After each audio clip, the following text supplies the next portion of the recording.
ეს ციგნი არ ცდილობს პრობლემების მოგვარებას, ისევე როგორც არ ცდილობს მაგალითად ფორუმი პრობლემების მოგვარებას.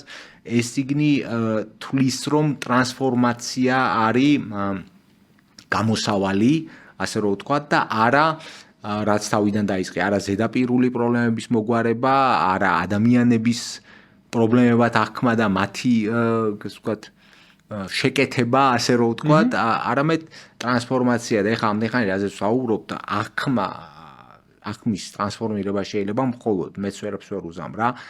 აღიქვა რაღაც ესე და უნდა ტრანსფორმირდე და აღიქვა ისე. და ამაში გეხმარება სხვადასხვა სავარჯიშოები, ესე ვთქვათ, მაგრამ აუცილებელია შენი მონაწილეობა პირველ რიგში რა. შეუძლებელია შენი მოედანზე ჩასვლის გარეშე ზუსტად ეს წიგნი იყენებს, მაგას შენ თუ ტრიბუნაზე ზიხარ, ეგ არაფერი არ გამოვა რა. ანუ შენ თუ არ ჩახვედი მოედანზე და არ ქენი, არაფერი არ იქნება.